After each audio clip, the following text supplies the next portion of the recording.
Philip Larkin की poetry के अंदर हम डिस्कस करेंगे Epiphany, meditation, contemplation, doubt, scepticism, death. ये उसके प्रोमिनेंट थीम्स हैं, यानी उसकी जितनी भी पोइट्री है उसके अंदर एपिफनी, उसके बाद death, contemplation, meditation, scepticism, doubt, cynicism. Simple theme, simplicity और सिंपल थीम और टॉपिक्स को वो लेता है और उनको डिस्कस करता है। फिलिप लार्किन से पहले जो मॉडर्निस्ट थे या जो मॉडर्न राइटर थे या रोमांटिक राइटर्स थे, वो हैवी सिंबल्स को यूज़ करते थे, एम्बलम, सिंबल्स, मेटाफर्स, और इतनी वो डीप होती थी कि आम लोगों को समझ नहीं आती थी। इन लोगों ने मिलकर एक मूवमेंट की बुनियाद रखी। मूवमेंट पोएट भी उनको कहा गया। रॉबर्ट कॉन्कस ने इनको नाम दिया मूवमेंट पोएट हैं ये, यानी जो पोएट्री 1930, 1940 ये 2 डेकेड्स के बाद में आई है, उसको नाम दिया उसने 1950 में मूवमेंट पोएट्स हैं। मूवमेंट पोएट्स कैसे होते हैं?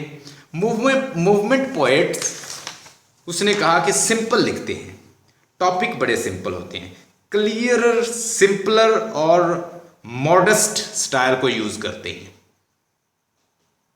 जैसे आपने देखा, हमने रोमांटिक पोएट्स को पढ़ा तो वो बड़े सुपरनेचुरलिज्म, बड़ी डीप किस्म की इमेजेस, मेटाफर, सिमलीज, वो इतनी डीप यूज करते हैं कि आम लोगों को समझ नहीं आती। तो इन्होंने किस पे जोर दिया? Simple language, simple theme, simple language और उसके साथ क्लियरर, सिंपलर, मॉडेस्ट स्टाइल में इन्होंने लिखने की कोशिश की। नाम है सिल्विया प्लैथ, नाम है Philip Larkin, Elizabeth Jenning, DJ Enright, Kingsley Amis, Thomas Gunn और सिल्विया प्लैथ। यानी ये वो पोएट्स हैं जो मूवमेंट पोएट का हिस्सा थे। मूवमेंट पोएट्री ऐसी पोएट्री थी जो 1950 के ऑनवर्ड प्रोड्यूस हुई है, यानी 1930 और 1940 के जो 2 डेकेड्स जो थे, इनके बाद में जो पोएट्री प्रोड्यूस हुई है, इसको किसने नाम दिया था? रॉबर्ट कॉन्कस ने नाम दिया कि ये क्या यूज़ करते हैं? Simple theme, simple topic, simple language और सिंपल वर्ड्स, क्लियरर, सिंपलर और मॉडर्न स्टाइल में ये लिखते हैं। सब्जेक्ट बड़ा सिंपल होता है, इनको उसने मूवमेंट पोएट्री का नाम दिया। फिलिप लार्किन की लाइफ को डिस्कस करते हैं। ये थी मूवमेंट पोएट्री। फिलिप लार्किन 9 अगस्त 1922 में पैदा हुए। मूवमेंट पोएट्री का हिस्सा है। मूवमेंट पोएट्री जो 1950 और 1950 के ऑनवर्ड प्रोड्यूस हुई है, ये उसका हिस्सा थे। 1922 में पैदा हुए हैं, 9 अगस्त 1922 में पैदा हुए हैं और 2 दिसंबर 1985 में इनकी डेथ हुई है। पोएट थे, लाइब्रेरियन थे, नॉवेलिस्ट थे और एग्नोस्टिक थे। Agnostic mean a person who believes in God, जो who does not believe in God. यानी एग्नोस्टिक ऐसा होता है इंसान कि जो स्केप्टिसिज्म का कायल होता है, हर चीज़ पे डाउट करता है। तो जैसे पहले मैंने बताया कि उसकी पोइट्री के अंदर सिनिसिज्म, डाउट, स्केप्टिसिज्म, इस तरह की चीज़ें आप देखेंगे। और जैसे हम चर्च गोइंग पढ़ेंगे तो वो कहता है कि आप गॉड का नाम लेने वाले जो चर्च हैं वो खाली हो चुके हैं, वो डेसोल्यूट हैं और वो डिजर्टेड हैं। Nobody is there and they are just a product of doubt, cynicism. People are in doubt and they do not want to go to church, rather they are doing some practical things, so they are not there. God is not in the church, he said. कि जो God है वो church में नहीं रहता, वो इंसानों के अंदर रहता है। वो दूसरे लफ्ज़ों में ये कहना चाहता है।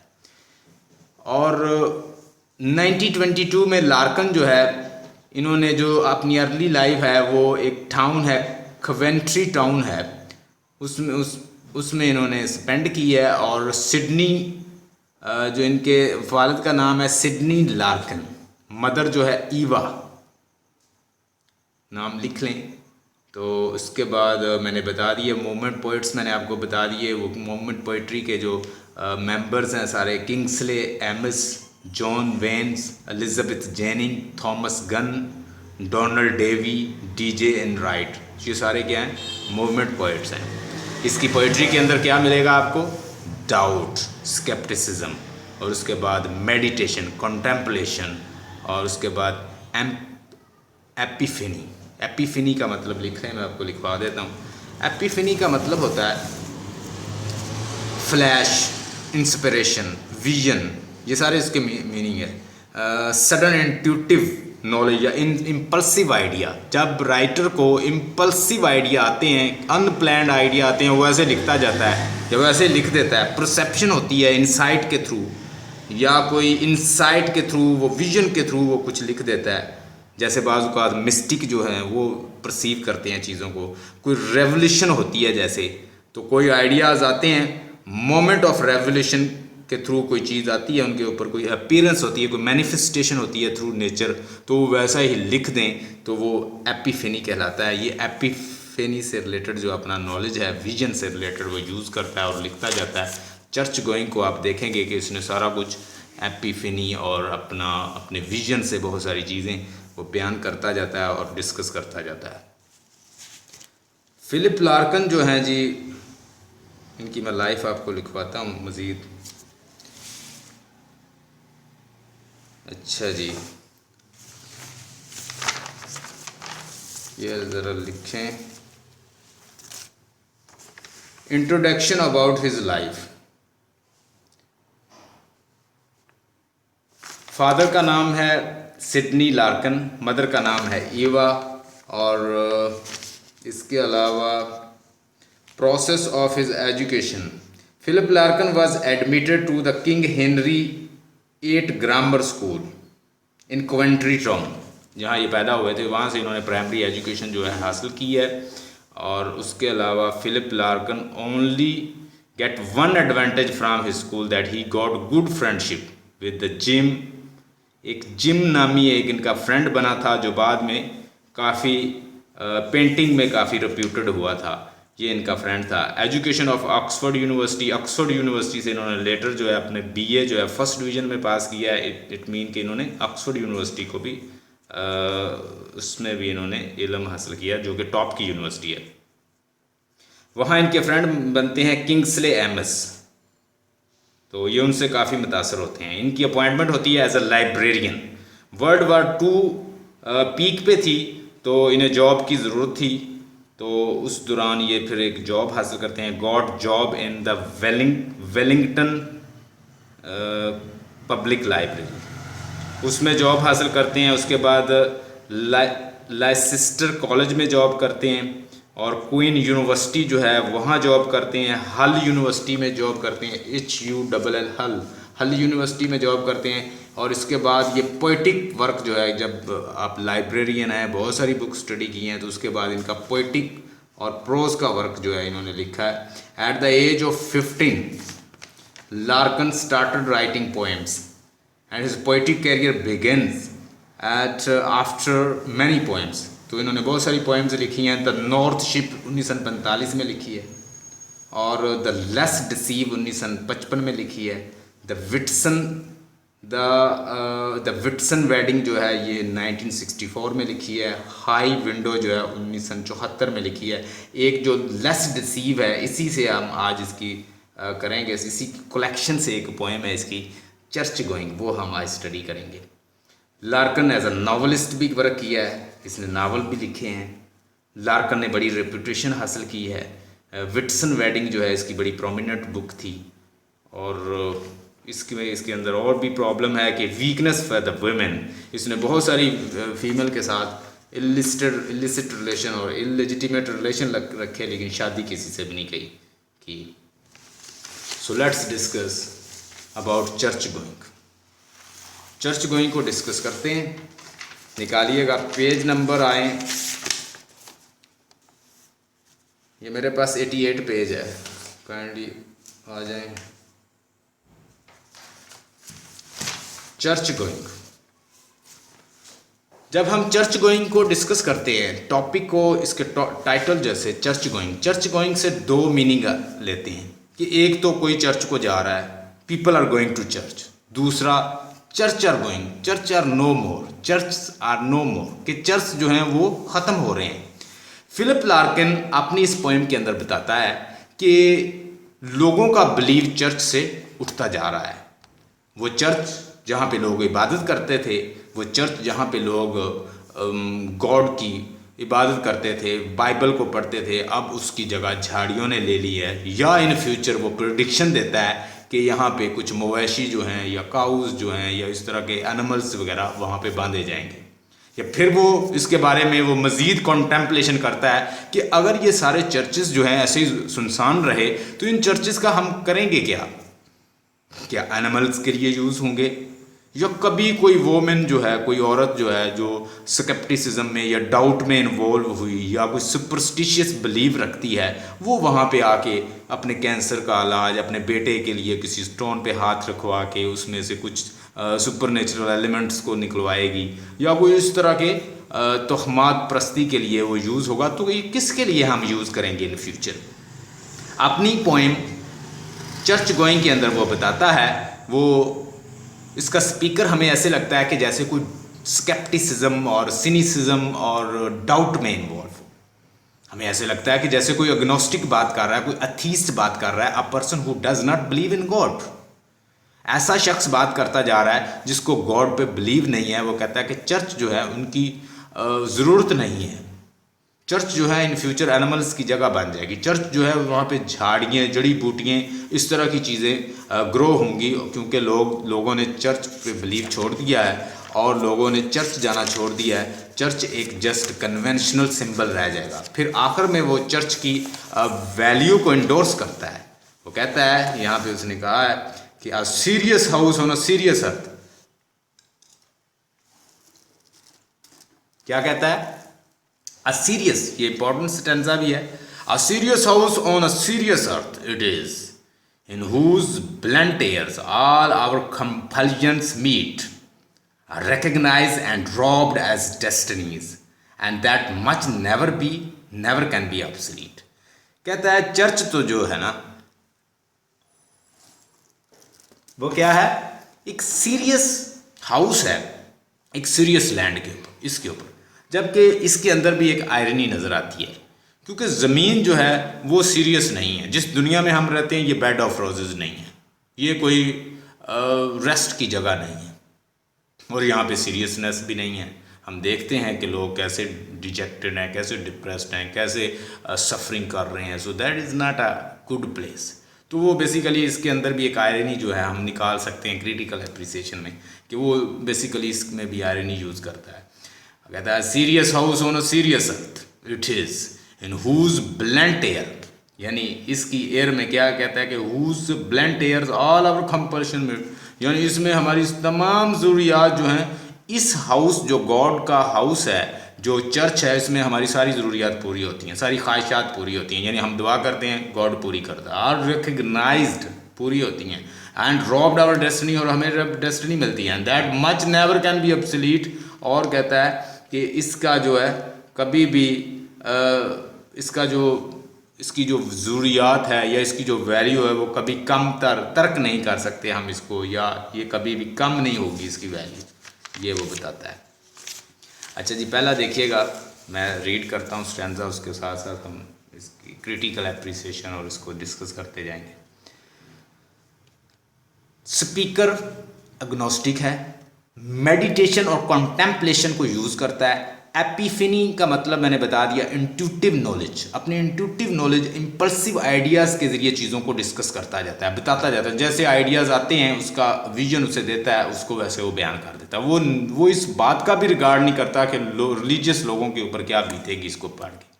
यानी वो जैसी चीज़ उसे, उसका जो नॉलेज है या उसकी जो एपिफनी है या उसका जो इंट्यूटिव या रेवोल्यूशन जो मैनिफेस्टेशन है उसके नॉलेज का, जैसे वो हो रहा है उसको वो वैसे वैसे लिखता जा रहा है। Once I am sure there is nothing going on. कहता है वंस, आप देखेंगे कि हर लाइन के अंदर आपको स्केप्टिसिज्म, डाउट नजर आएगा कॉन्टेम्पलेट करता हुआ राइटर जो है वो एक चीज़ पे सोचता हुआ नज़र आएगा, सोचो विचार कर रहा है, सोच रहा है कि क्या हो रहा है, डाउट में और शक में, और इस तरह की सिचुएशन है। और ये खुद भी एक एग्नोस्टिक था। 1954 में इसको लिखा गया और 1954 में इसको पब्लिश किया गया। चर्च गोइंग, दो मीनिंग इससे निकलते हैं। हम इसको क्रिटिकली अप्रिसिएशन अगर इसकी करें या हम रेफरेंस टू द कॉन्टेक्स्ट करें तो हम दोनों तरह से करें। चर्च जा रहे हैं, चर्च ख़त्म हो रहे हैं, या कोई इंसान चर्च को जा रहा है, यानी वो चर्च को जाता है, वो ऐसे किसी प्लान स्कीम के तहत नहीं गया, वो साइकिल पे सवार है पोएट, और जो पोएट है वो जस्ट विजिट करता जा रहा है और वो चर्च को बताता जा रहा है उसकी कोई। ये ऐसे लगता है जैसे कोई इंटरनल मोनोलॉग होता है, ऐसे लगता है कि कोई एक शख्स खुद से डिस्कशन कर रहा है, उसको मोनोलॉग कहते हैं। Once I am sure there is nothing going on, ऊपर देखिएगा चर्च गोइंग का एंड। वंस एक दफ़ा का जिक्र है, कहता है आई एम श्योर कि मुझे यकीन है किस चीज़ का, there is nothing going on. वहाँ एक दफ़ा कहता है कि मेरा गुजर चर्च से हुआ तो वहाँ कुछ नहीं हो रहा था। लेकिन यहाँ से पता चलता है कि person does not believe in God, person does not believe in church. I step inside, मैं चर्च के अंदर गया। Letting the door third shut का मतलब लिखें, ये ओनोमेटोपिया है, फिगर ऑफ स्पीच हमने एक पढ़ी थी कि जैसी साउंड हो किसी ऑब्जेक्ट की अगर वैसी बता दी जाए साथ तो वो ओनोमेटोपिया होता है। इसको हम फिगर ऑफ स्पीच में ओनोमेटोपिया कहेंगे और इसको हम ऑडिटरी इमेजरी कहेंगे। यहाँ पे पोएट ने इमेजरी यूज़ की है। जब हम इसका रेफरेंस टू द कॉन्टेक्स्ट लिखेंगे, इसको एक्सप्लेन करेंगे, इसको खोलेंगे, इसको एक्सपाउंड करेंगे, तो हम ये बता सकते हैं कि poet is using third which is onomatopoeia and also auditory imagery. Letting the door third shut, और मैंने कहा एक झटके से ऐसे दरवाजे को बंद किया। Another church matting seats and stones and little books sprawling of flowers cut for Sunday. अब देखिए ये कंडीशन बता रहा है कि मैं चर्च के अंदर दाखिल हुआ, चर्च के करीब से गुजर रहा, साइकिल पे सवार था, मैंने क्या देखा कि चर्च है, वहाँ कुछ नहीं हो रहा था। मैंने उसका दरवाज़ा खोला, थर्ड शट बंद कर दिया। अनदर चर्च, मुझे ऐसे लगता था कि ये अनदर चर्च का मतलब मुझे ऐसे लगता था मैं किसी और चर्च में आ गया, मैं किसी और ही जगह में आ गया हूँ, यानी ये चर्च नहीं है, ये कोई और ही चीज़ है। कहता है अनदर चर्च, मुझे ऐसा लग रहा है ये कोई और ही चर्च है, ये और ही किस्म का चर्च है, यहाँ कुछ नहीं हो रहा। क्या हो रहा है? मैटिंग, यहाँ पे क्लीन बिछे हुए हैं, सीट्स हैं, स्टोन्स हैं, पत्थर हैं, मार्बल लगे हुए हैं, एंड लिटिल बुक्स, और एक छोटी सी किताब पढ़ी, यानी बाइबल पढ़ी हुई है। स्प्रॉलिंग्स ऑफ फ्लावर्स, और बहुत सारे फूल जो हैं वो बिखरे हुए हैं। ये सारी कंडीशन जो है ये पोएट की डिजेक्टेड मूड को शो कर रहा है। डिजेक्टेड है, डिसअपॉइंटेड है, एग्नोस्टिक है, अथीस्ट है, और नेगेटिव जो साइड है डिसअपॉइंटमेंट को शो कर रहा है। ये सारी चीज़ें बिखरी हुई, स्प्रॉलिंग ऑफ फ्लावर बिखरे हुए। जब वो संडे की उनकी होती है ना वहाँ पे सेरेमनी, तो वो बहुत सारे जो क्रिश्चियंस हैं वो बहुत सारे फ्लावर्स जो हैं वो चर्च में लेकर आते हैं। स्प्रॉलिंग ऑफ फ्लावर्स, बहुत सारे फूल जो हैं इर्द गिर्द बिखरे हुए हैं। कट फॉर संडे, जो संडे के लिए वो काटे गए थे या उनको वहाँ पे बिखेरा गया था। ब्राउनिश नाव, ब्राउनिश का मतलब भी लिख लें, ये भी एक सिंबल है किसकी? डिजेक्शन की, डलनेस की, डिसअपॉइंटमेंट की, डिजेक्शन की। ब्राउनिश नाव, अब वो पीले जर्द हो चुके हैं। ब्राउन का मतलब होता है ब्राउन होना, किसी चीज़ का ब्राउन हो, अब वो ब्राउन हो चुके हैं, कलर उनके मुरझाए से लग रहे हैं। some brass and stuff up at the holy end, कुछ जो क्या है वो some brass, कुछ ये कट जो है काइंडली लिख लें, इसका मतलब है कट का मतलब उसने प्लक्ड में लिया है यहाँ पर। some brass, कुछ कहता है कि वहाँ पे ब्रेस्ट कंडीशन में पड़े हुए हैं। And stuff up the Holi and, stuff up का मतलब लिखें कि यानी वो जितना भी सामान है, स्टफ का मतलब होता है बेसिकली सामान। Up the Holi and, Holi and mean के वो सारे, यानी जो उनका होली एंड का मतलब होता है मकसद, ये सारे उन्होंने अपने मुकद्दस जो त्यौहार के लिए रखे हुए। The small neat organs and the tense, tense का मतलब ये वंस अगेन परेशानी का सिंबल है। एंड टेंस मस्टी, मस्टी का मतलब लिखें बेमज़ा। अनइग्नोरेबल साइलेंस, और नाकाबिले फरामोश, यानी ऐसा साइलेंस, ऐसी वहाँ पे खामोशी थी कि जिसे हम इग्नोर नहीं कर सकते। नीट ऑर्गन्स, उसमें यानी नी हर चीज़ साफ है। टेंस मस्टी, बदमज़ा वहाँ पे नज़र आ रही है। अनइग्नोरेबल साइलेंस, और हर नाकाबिले बर्दाश्त वहाँ पे साइलेंस है। ब्रूड गॉड, ब्रूड का मतलब वैसे होता है कि मिक्सचर किसी चीज़ का, और वहाँ पे गॉड ही जानता है कि गॉड नोज हाउ लॉन्ग, यानी और गॉड ही जानता है ये कब से ये कंडीशन है वहाँ पे, यानी कब से यहाँ पे डेसोलेशन है, सुनसान है ये। हैटलेस आई टेक ऑफ, हैटलेस का मतलब होता है जब आप किसी की रिस्पेक्ट करते हैं ना, तो आप हैट जो है उससे उतार के कहते हैं ना हैट ऑफ टू यू, तो उससे कहता है कि hatless I take off my cycle clips in awkward reverence. Awkward का मतलब लिखें अजीबोगरीब, रेफरेंस रिस्पेक्ट। हैटलेस कहता है कि रिस्पेक्ट के लिए, चर्च की रिस्पेक्ट के लिए मैंने क्या किया, I take off my bicycle clip, यानी मेरे सर के ऊपर कोई, मैं हैटलेस था, मेरे सर के ऊपर कोई हैट नहीं थी। एनी हो मैंने ये किया कि मेरे साइकिल के साथ ना एक क्लिप लगा हुआ था। ये क्लिप जो होता है ना, ये कपड़ों के साथ बांध लेते हैं बाज़ औक़ात जब वो साइकिलिंग करते हैं ना लोग, तो ये मोस्टली इंग्लिश पीपल जो हैं उनके जो साइकिल होते हैं जो जिसके साथ जिसे वो मोस्टली रेस के लिए यूज़ करते हैं, तो उसमें वो अपने कपड़ों को बांध लेते हैं। तो कहता है मेरे पास वही था जो मैं नीचे हम बांधते हैं, उसी क्लिप को मैंने खोला और उसी को ऐसे उसे खोल दिया अपने साइकिल से, रेवरेंस के लिए, रिस्पेक्ट के लिए। Hatless I take off my cycle clip, यानी उस चर्च की रिस्पेक्ट करने के लिए मेरे पास हैट तो नहीं थी, I take off my cycle clip, मैंने अपने साइकिल से क्लिप उतारी, इन ऑकवर्ड रेफरेंस, अजीबो गरीब रिस्पेक्ट, इज्जत के लिए, एहतराम के लिए, एक अजीब एहतराम इज्जत के साथ। मूव फॉरवर्ड, और मैं आगे बढ़ा।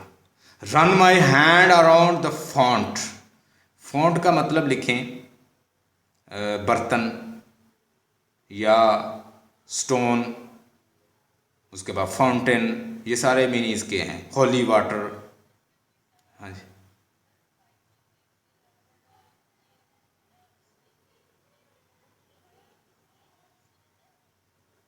ये ना मैंने बताया कि साइकिल जो चलाते हैं ना उसके साथ एक क्लिप लगा होता है कपड़ों को, वो कपड़े बाज़ औक़ात ना फंस जाएं, तो वो ऐसे क्लिप सा लगाया होता है ताकि वो कपड़ों को होल्ड कर लें। जो साइकिल चलाते हैं ना, साइकिलिंग करते हैं, तो मोस्टली लोग अपने कपड़ों को होल्ड करने के लिए क्लिप सा लगा लेते हैं, तो ताकि वो साइकिल में आपके कपड़े ना फंस जाएं, या इस तरह की कोई बेल्ट टाइप होती है।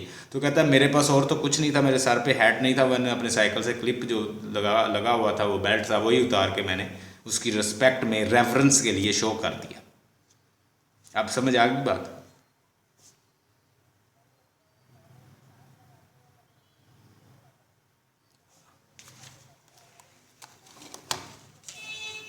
नहीं, वो कह रहा है कि मैं यानी मेरे पास तो नहीं था, उसने सिंबल दिया कि मेरे पास हैट नहीं, तो मेरे साइकिल पे जो क्लिप लगा हुआ था मैंने वही उतार दिया। दूसरे लफ्ज़ों में ये कह रहा है कि hatless I take off my cycle clips in awkward reverence. Awkward, उसने साथ ऑकवर्ड भी यूज़ किया। ये पोइट, मैं कह रहा हूँ कि पोइट जो है ना, वो जैसे उसके जैसे आइडियाज़ आ रहे हैं, वो ऐसे एपिफनी का मतलब इंट्यूटिव नॉलेज का होता है कि जैसे वो नॉलेज उसको आ रहा है, जैसे इम्पल्सिव नॉलेज आ रहा है, इसको कहते हैं इम्पल्सिव आइडियाज़। इम्पल्सिव आइडियाज़ जैसे आ रहे हैं, ये एक किस्म का एक मोनोलॉग है। ये जो पोएम, ये जो उसने पोइट्री की है ना, ये एक मोनोलॉग फॉर्म में है कि वो एक स्पीकर है, वो खुद ही बोलता जा रहा है। तो उसने आगे वर्ड यूज़ किया ऑकवर्ड। ऑकवर्ड का मतलब होता है अजीबोगरीब, रेफरेंस, रिस्पेक्ट। कहता है मैंने अजीबोगरीब एहतराम के लिए मैंने क्या किया, ये आयरनी है ना बेसिकली। देखें, एक चीज़ पाँव में है, वो पाँव में राउंड अबाउट यानी अपने नीचे लगा होता है उसके, साइकिल के। तो वो साइकिल को रिस्पेक्ट तो होती है ना, सर से कोई चीज़ उतार के नीचे रखें, अब नीचे पाँव से कोई चीज़ है आप उस वहाँ से उतार रहे हैं, तो ये रिस्पेक्ट तो नहीं है, it is irony, it is irony. इसको साथ लिख लें इसके। Clip of cycle, cycle clip.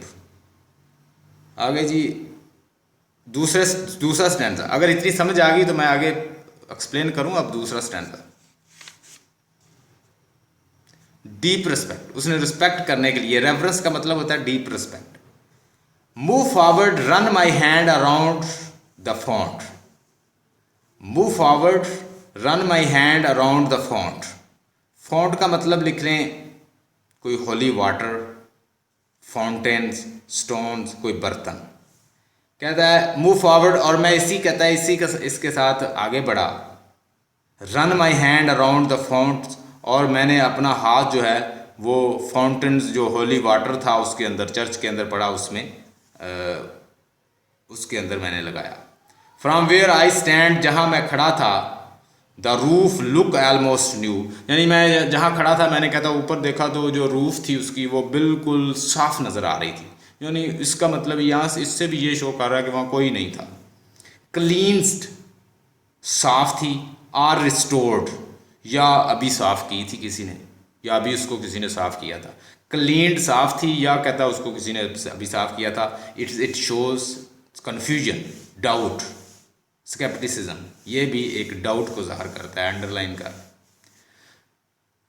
आगे उसने क्वेश्चन मार्क भी दिया हुआ है। Someone would know I do not mounting the lectern. Lectern का मतलब लिखें, लेक्ट्रन का मतलब लिखें रीडिंग डेस्क। आपने देखा होगा मस्जिदों में, मोस्टली चर्चेज में, वो ना एक उन्होंने एक डेस्क बनाया होता है, वहाँ पे उन्होंने बुक्स रखी होती हैं, वहाँ पे वो पढ़ते हैं। यानी एक डेस्क होता है, उसके ऊपर एक जो होली बुक है उसको ऊपर रखा होता है। यानी जिसने जाना है वो जो भी प्रीस्ट होता है वो वहाँ पे खड़ा होके सरमन वगैरह देता है पढ़ के। I do not mounting, I do not mounting, I do not mounting the lecterns, I fuse scan brows. Fuse का मतलब लिखें ब्रोज करना, स्कैन करना, सर्च करना, ये सारा, या पढ़ना। I do not mounting the lectern, यानी मैं कहता वो जो लेक्ट्रन था उसके ऊपर कहता मैं वहाँ खड़ा हो गया या वहाँ पहुँचा। I fuse a fuel hectoring large scale work. Hectoring का मतलब होता है बहुत अजीम, बहुत ग्रैंड, बहुत आप कह लें कि अजीम किस्म के वर्स, उसके मानी में लिया है। हेक्टर, उसने हेक्टर से, ये मूवी है कि एक्ली और हेक्टर की दोनों की फाइट हुई थी। ये रोमन ग्रीक्स ने एक मूवी बनाई है, उसमें ट्राय और स्पार्टा दोनों की लड़ाई दिखाई है। उसका एक हीरो था हेक्टर, ये उससे लिया है। हेक्टरिंग का मतलब अजीम। I fuse a few hectoring large scale verses, मैंने उसमें से कहता है बहुत अजीम, यानी इसमें वो हाइपरबली यूज़ कर रहा है। उसमें से कहता है मैंने स्कैन किए, तलाश किए सबसे अजीम जो वर्स थे, वो जो बाइबल पड़ी हुई है ना डेस्क के ऊपर, उससे कहता है मैंने तलाश किए, ब्रोज किए, जो सबसे अजीम हेक्टरिंग जो वर्स थे बाइबल के अंदर से, कहता है मैंने अजीम जो वर्स हैं वो निकाले। एंड प्रोनाउंस, और कहता है मैंने प्रोनाउंस किए या उसको मैंने पढ़ा। हियर एंड कहता है हियर एंड, और साथ भी कहता है चलो जी खामोश।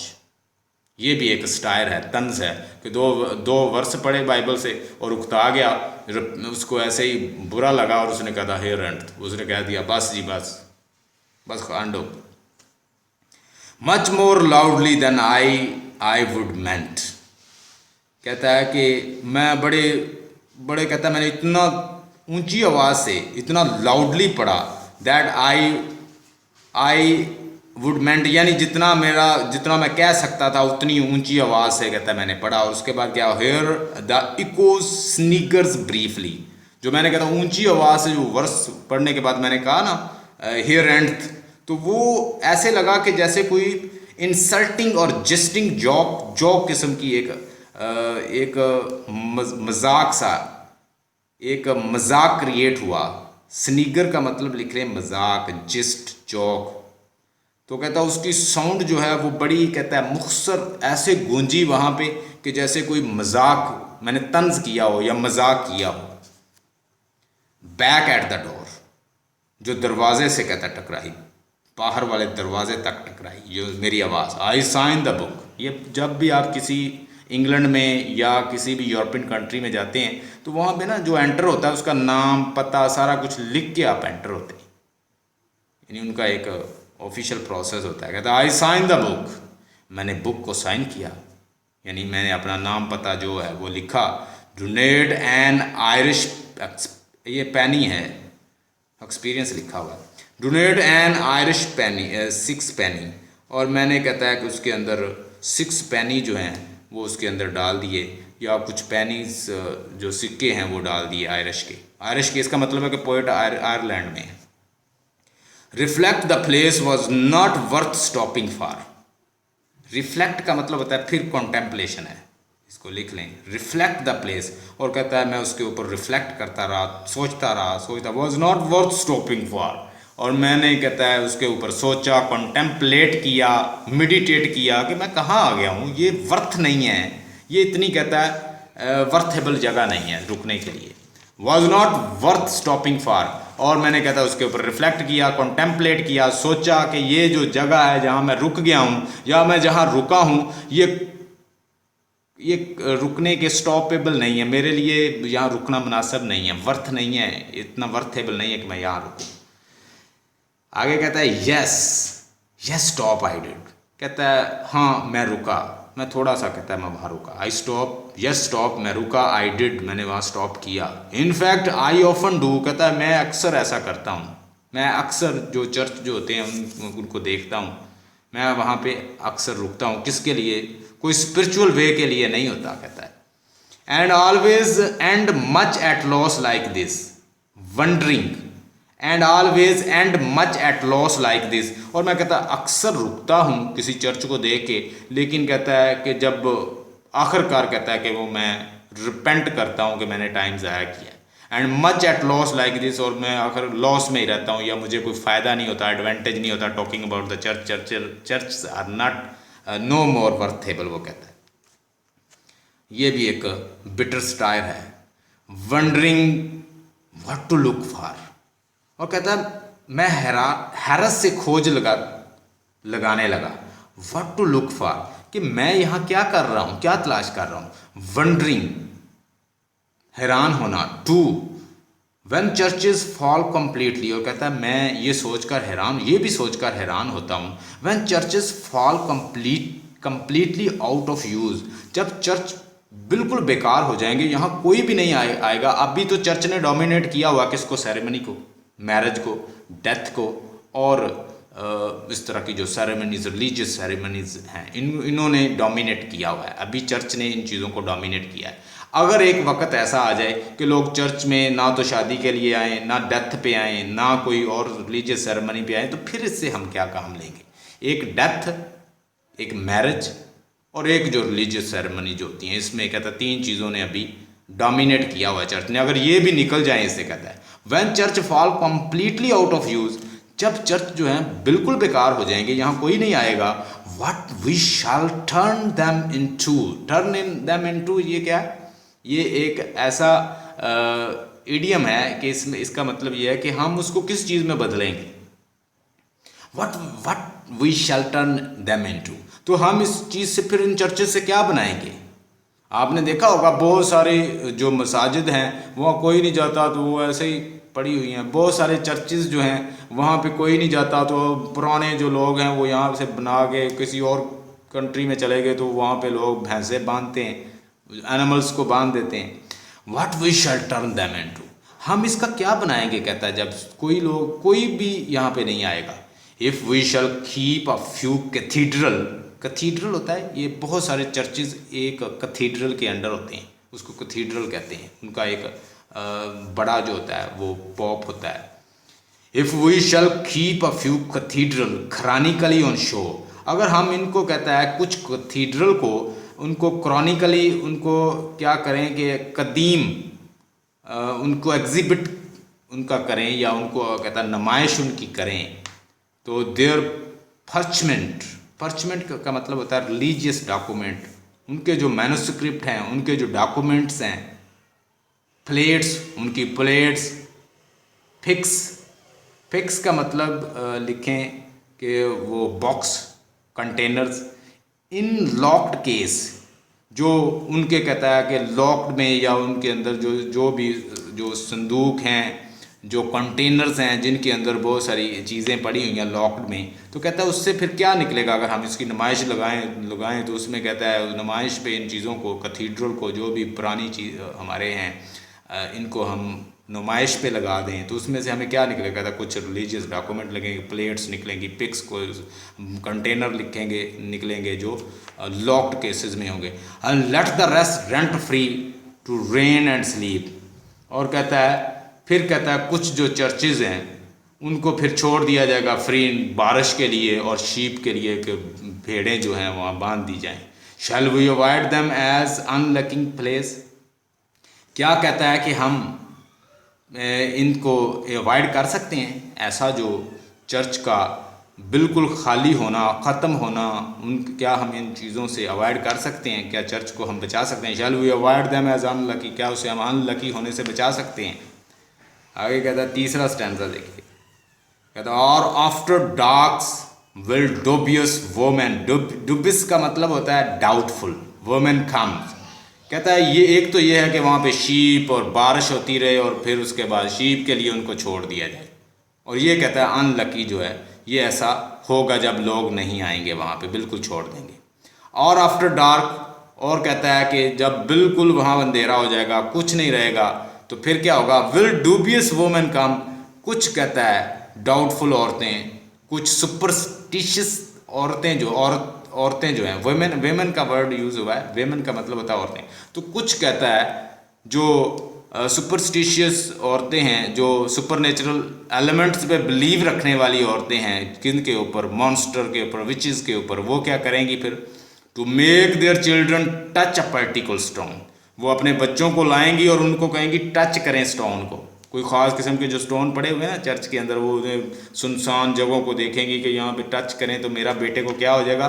Pick simple for a cancer, pick simples for a cancer, के ताकि कैंसर से बचा जा सके। On some advice night see walking the dead, या उनको कोई ये मशवरा देगा कि तुम चर्च में आओगी तो तुम्हें यहाँ पे तुम्हारे जो डेड पीपल हैं, रिलेटिव्स, वो मिलेंगे, उनकी स्पिरिट मिलेगी। पावर ऑफ सम सॉर्ट्स और अदर विल गो ऑन, कहता है पावर ऑफ सम सॉर्ट और अदर, ये इसको अंडरलाइन कर लें, ये बड़ा ज़बरदस्त उसने आयरनी की है, बिटर स्टाइल किया। कहता है पावर ऑफ सम सॉर्ट और अदर विल गो ऑन, कहता है किसी ना किसी तरह चर्च की जो पावर है वो मेंटेन रहेगी, कि चर्च जो है वो अपनी पावर कभी भी नहीं खोएगा। अगर ये कहता है वीड्स यहाँ पे हो जाए, शीप को बांध दिया जाए, बारिश होनी शुरू हो जाए, यहाँ पे डार्क प्लेस बन जाए, कोई ना आ जाए, फिर भी कहता है कुछ जो सुपर, ये तंज है सोसाइटी के ऊपर, कि फिर भी कुछ वेमेंस जो हैं वो यूँ करेंगी कि अपने बच्चों को ले जाएंगी, उनको स्टोन टच करवाएंगी, उनके बाद वो क्या करेंगी? वो यहाँ पे कैंसर से आराम आ जाएगा। इस जगह को आप सुपरस्टिशियस वेमेंस है ना, तो वो ऐसा बिलीव रखेंगी। कोई उनको डेड्स जो हैं वो नज़र आएंगे, रिलेटिव्स, तो उनके लिए वो आएंगी, कुछ ना कुछ किसी ना किसी तरह ये आबाद रहेगा। पावर ऑफ सम सॉर्ट, कहता है इसकी ताकत, चर्च की ताकत, और अदर विल, किसी ना किसी तरीके से कहता है गो ऑन, कंटिन्यू रहेगी। आगे जी, बट सुपरस्टिशन का मतलब होता है तोहम परस्ती। Superstition like belief must die, और कहता है and what remain when disbelieve has gone? Grass, weedy, pavement, और उसके बाद ब्रैम्बल्स और बटरस स्काई। यहाँ पे उसने बड़ा ज़बरदस्त स्टाइल किया, कहता है बस सुपरस्टिशन, कहता है अगर ये तोहम परस्ती, ये सुपरस्टिशन, जो लोगों का सुपरस्टिशन पर बिलीव है, लाइक बिलीव मस्ट डाई, अगर ये कहता है ख़त्म हो जाए तो क्या होगा? What remain when disbelieve has gone, क्या बनेगा अगर ये कहता है जो डिसबिलीव है, ये जो अकीदा है सुपरस्टिशन का, ये बिल्कुल ही ख़त्म हो जाए? और जैसे कि कहता है इसको ज़रूर ख़त्म होना है। ग्रास, वीडी, जैसे जैसे लोग देखें, पहले लोग ना, ये लोगों के ऊपर, ये बहुत सारे जो पुराने लोग जैसे बाबे हैं और जैसे जैसे मीडिया आया, लोगों को जो वो मिसयूज़ कर रहे थे, लोगों को वो जैसे ब्लैकमेल करते थे और ये इस तरह की चीज़ों को, जैसे लोग साइंटिफिक होते जा रहे हैं, उनका लोगों का बिलीव जो है खुद ब खुद डिसबिलीव जो है ख़त्म होता जा रहा है। तो वही बात कर रहा है कि अगर इन फ्यूचर जब साइंस तरक्की कर जाएगी, डेवलपमेंट हो जाएगी, प्रोग्रेस हो जाएगी, लोग पढ़े पढ़े लिखे हो जाएंगे, तो वो इन चीज़ों पे बिलीव छोड़ देंगे, तो व्हाट विल हैपन। तो आगे वो बताता है and what remain when disbelieve has gone, क्या होगा कहता है जब डिसबिलीव खत्म हो गया। ग्रास, यहाँ पे घास होगा, वीडी झाड़ियाँ होंगी, कहता है झाड़ियाँ, चर्च के अंदर क्या हो जाएंगी, झाड़ियाँ हो जाएंगी, ब्रैम्बल्स, और कहता है खारदार पौधे होंगे यहाँ पे, ठीक है, एंड बटरस, और फिर कहता है झाड़ियों और आसमान होगा, यानी ये बिल्कुल डेसोलेट होगा, बिल्कुल डिजर्टेड होगा ये चर्च। आगे कहता है a shape less recognisable each week, a purpose more obscure. A shape का मतलब लिखें चर्च, कहता है चर्च की जो शक्ल है वो लेस रिकग्नाइजेबल हो गई है with the passage of time. हर वीक के साथ साथ ये लेस रिकग्नाइज हो रहा है, लोग इससे बिलीव छोड़ रहे हैं, एग्नोस्टिक हो रहे हैं, दूर हो रहे हैं, वो जो मज़हब चर्च और प्रीस्ट का बिलीव जो है वो कम हो रहा है हर हफ्ते। जैसे जैसे लोग डेवलपमेंट कर रहे हैं, तरक्की कर रहे हैं, ये बिलीव कम हो रहा है, ठीक है। अशेप, कहता है शेप का मतलब लिखें चर्च, अशेप लेस रिकग्नाइज, चर्च जो है वो अब उतना प्रोमिनेंट नहीं रहा, हर वीक उतना प्रोमिनेंट नहीं रहता। आ पर्पस मोर ऑब्सक्योर, और उसका जो मकसद है वो भी कहता है ऑब्सक्योर होता जा रहा है, धुंधला होता जा रहा है। ऑब्सक्योर का मतलब लिखे धुंधला, कॉन्टेम्पलेट कर रहा है, यहाँ पे भी पोइट सोच रहा है, मेडिटेट कर रहा है, एक चीज़ को जैसे मोनोलॉग कर रहा है यहाँ पे। आई वंडर, मैं हैरान हूँ, कहता है who will be the last, कौन लास्ट होगा, कहता है आई वंडर, मैं हैरान होता हूँ, who will be the last, कौन आखिरी शख्स होगा, द वेरी लास्ट, कहता है आखिर में, यानी कौन लास्ट होगा। टू सीक, सीक का मतलब है देखने आएगा, विजिट करने आएगा, किसको, चर्च को। दिस प्लेस, इस चर्च को, फॉर व्हाट इट वाज, कि ये क्या था, क्या बन गया। अब ये आखिरी बंदा कहता कौन होगा जो इसको विजिट करने आएगा, ये क्या था, क्या बन गया। वन ऑफ द क्रू, कोई कहता है ग्रुप का मेंबर, या कोई कहता है ग्रुप, कोई फैक्शन, कोई ग्रुप, कोई क्रू होता है group of people. One of the crew that tap का मतलब होता है खटखटाना, स्ट्राइक करना। And jot know, and jot का मतलब बेसिकली होता है लिखना। And jot and know what rood lofts were, कहता है वो कोई कहता है आए, कोई क्रू मेंबर कभी यहाँ पे आए, या कोई शख्स कभी यहाँ पे आए। ये रूड लॉफ्ट का मतलब देखें वो जगह जहाँ पे वो स्लीप को लटकाते हैं, रखते हैं, ये ना स्पेशल किस्म का सिंबल होता है, जहाँ पे जीसस क्राइस्ट को, उनका बिलीव है क्रिश्चियंस का कि इनको ना इनको स्लीप पे लटकाया गया था, वो स्पेशल किस्म का एक सिंबल है जो हर चर्च में लटकाते हैं। तो वो कहता है कि वन ऑफ द क्रू, कहता एक कहता क्रू मेंबर्स यानी कोई ग्रुप कहता है कभी आए, टैप घंटी बजाए या स्ट्राइक करे, खटखटाए। And jot know the rood loft were, और देखे कहाँ पे वो उसको स्लीप को रखा गया था या कहाँ रखते थे, यानी वो ये जाने कि कहाँ रखते थे स्लीप को। सम रूवन बीबर्स, रूवन का मतलब होता है तबाह होना, बीबर ड्रिंकर, जो ड्रिंक करता है। तो कहता है कि हो सकता है कि कोई क्रू मेंबर आए और वो आके खटखटाए दरवाज़ा और फिर वो देखे कि कहाँ कभी क्रॉस रखा जाता था, यानी वो स्लीप रखी जाती थी। सम रूवन बीबर, कोई कहता है शराब पीने वाला या कोई तबाह हाल शराबी कोई आए, ड्रिंकर आए। रैंडी फॉर एंटीक, ऐसा कोई कहता है मकार या लस्टफुल इंसान जो जिसे बहुत शदीद ख्वाहिश है एंटीक, पुरानी चीज़ों को जमा करने की, क्योंकि चर्च जो है वो पुरानी चीज़ों का बन गया ना सेंटर। और क्रिश्चियन एडिक्ट, क्रिसमस एडिक्ट, या कोई क्रिसमस का शदाई बंदा जो है, जो क्रिसमस की उसे बहुत आदत है मनाने की। काउंटिंग ऑन द विफ का मतलब होता है लाइट गस्ट, एक काउंटिंग ऑन द विफ, या कहता है कि कोई कोई यानी काउंट करता हुआ आए यहाँ पे, कोई हल्का सा, लाइट का मतलब होता है हल्का, गस्ट वैसे हवा का झोंका इसे कहते हैं। Of gowns and bands and organs pipes and myrrhs, myrrh का मतलब होता है जड़ी बूटी, organ pipes music, musician, band होता है ग्रुप, दस्ते।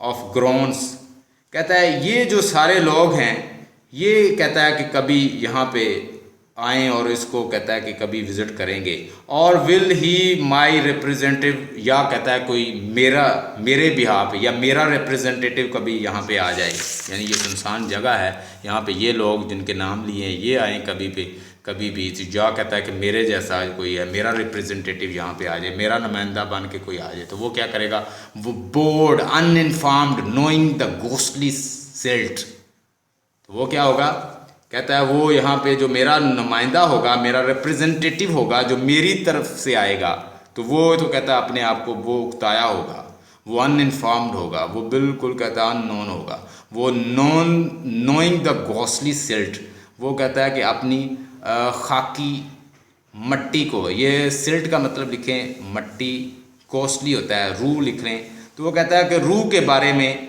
जान रहा होगा, या मेरे जैसा कोई आएगा वो अनइन्फॉर्म्ड होगा, परेशान होगा, क्योंकि जो वो खुद भी परेशान था, तो वो कहता है वो मेरी तरह अपनी रूह के बारे में जो जान रहा होगा, डिस्पर्स्ड होगा, मुंतशिर होगा, yet tending to this cross of the ground, तो फिर क्या कहता है कि इस जगह को देख कर वो क्या करेगा कि cross and tending to this cross of ground, तो वो कहता है कि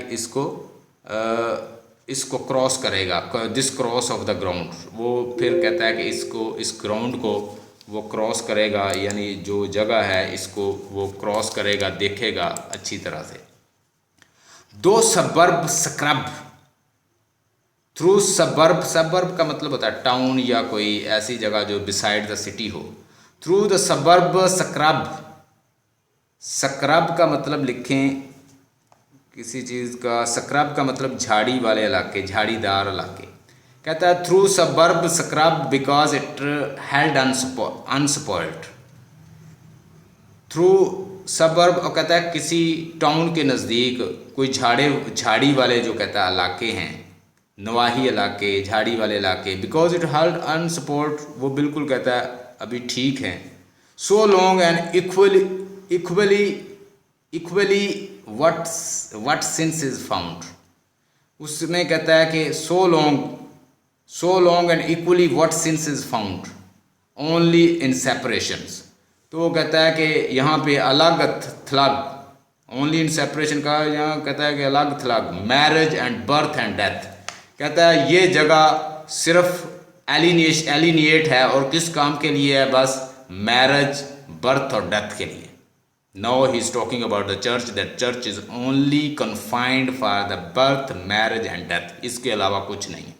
And thought of these, इसी तरह की कहता है कोई सोच, for which was built this special shell, और ये जो है कहता है स्पेशल शेल जो है, ये पूरा जो कहता है बिल्डिंग है बस इसी काम के लिए। For though I have no idea, अगरचे मेरे पास कहता है कोई आइडिया नहीं, what this अकॉर्टेड का मतलब लिखें शानदार, अकॉर्टेड शानदार, फ्रॉस्टी का मतलब लिखें घुटन ज़दा। कहता है व्हाट दिस अकाउंटेड, कहता क्या है इस शानदार घुटन, बैर्न इन वर्थ, बैर्न का मतलब बिल्डिंग, कहता है इसके अलावा इस घुटन ज़दा शानदार बिल्डिंग का क्या वर्थ है, क्या उसकी वैल्यू है इसके अलावा। It pleases me to stand in silence here, कहता है मैं यहाँ खामोश खड़ा बड़ा खुश होता हूँ। अब यहाँ पे वो थोड़ी सी इसकी इम्पोर्टेंस बता देगा चर्च की, वो भी एक स्टायर ही होगा। It pleases me to stand in silence है, कहता है मैं यहाँ पे खामोश खड़ा बड़ा खुश होता हूँ। अ serious house on the serious earth it is, कहता है ये बड़ी सीरियस जगह है, ये बड़ा सीरियस घर है सीरियस ज़मीन पर, यानी सीरियस ज़मीन पर, ये एक तंज है, अंडरलाइन कर लें, बड़ा इंपॉर्टेंट स्टैंजा है, ये आ सकता है। आज सीरियस हो, it pleases me to stand in silence here, कहता है यहाँ मैं खामोशी में बड़ा सुकून महसूस करता हूँ। A serious house on the serious earth it is, कहता है ये सीरियस ज़मीन पर बड़ा अच्छा घर है, सीरियस घर, संजीदा ज़मीन पर संजीदा घर है, जबकि ये दुनिया जो है संजीदा नहीं होती, यहाँ पे परेशानी है, यहाँ पे डाउट है, ये भी एक आयरनी है, इसको अंडरलाइन कर लें। In whose blunt air all our compulsion weights, और इस घर में या इसकी ज़मीन में, चर्च की ज़मीन में या चर्च के अंदर हमारा क्या होता है, हमारी कंपल्शंस, हमारी प्रॉब्लम, कंपल्शन का मतलब लिखें प्रॉब्लम, मीट और रिकग्नाइज, हम उनको हासिल कर लेते हैं या उनसे छुटकारा हासिल कर लेते हैं, रिकग्नाइज और जानी जाती हैं, सुनी जाती हैं, एंड रॉब्ड एज डेस्टिनीज, और हम अपनी मंजिलों को हासिल करते हैं, and that much never be obsolete, और इसकी वैल्यू जो है वो कभी कम नहीं हो सकती। ऑब्सोलीट का मतलब होता है कम होना, ख़त्म होना। आगे देखिएगा, लास्ट स्टैंजा है, since someone will forever B surprising, अगरचे कहता है, सिंस फिर भी कहता है, समवन कोई इंसान, विल फॉरएवर बी सरप्राइजिंग हमेशा कहता है क्या होगा, सरप्राइज, हैरान हमेशा के लिए कहता, फॉर एवर भी सर हमेशा के लिए सरप्राइज होगा, हैरान होगा। A hunger in himself to be more serious, उसके अंदर जो उसकी हंगर है या उसके अंदर जो उसकी ख्वाहिश है वो और सीरियस होती जाएगी। And gravitating with it to this ground, gravitating का मतलब है कि किसी चीज़ को जुड़े रहना।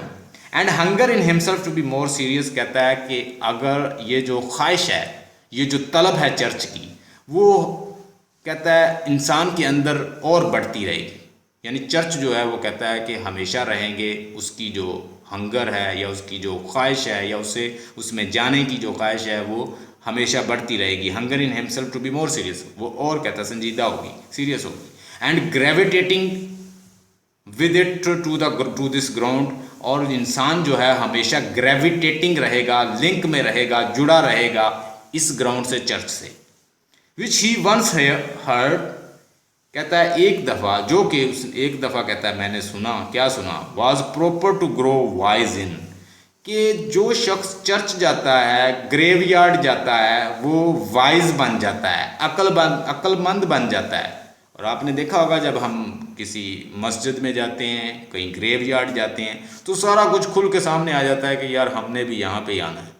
तो that is what he Philip Larkin is saying, क्योंकि डेथ उसकी पोइट्री का थीम है। ही वंस हर्ड, कहता है कि कभी सुना था, क्या सुना था, was proper to grow wise in, कि जो चर्च के अंदर आता है वो बड़ा वाइज बन जाता है, जो मंदिर के अंदर जाता है या इस तरह की रिलीजियस प्लेस पे जाता है वो बड़ा वाइज हो जाता है। कैसे, if only that so many dead lies around, किस लिए वो समझदार हो जाता है कि वो अपने इर्द, जब चर्च में जाता है तो वहाँ पे आपको बहुत सारी कब्रें मिलती हैं, उन कब्रों को देख के you get sensible, you get your objective destiny, you think that I have to die, and ultimately you get wiser. And church is a place that you will be gravitating with it forever. People will not leave it because it is a part of human being.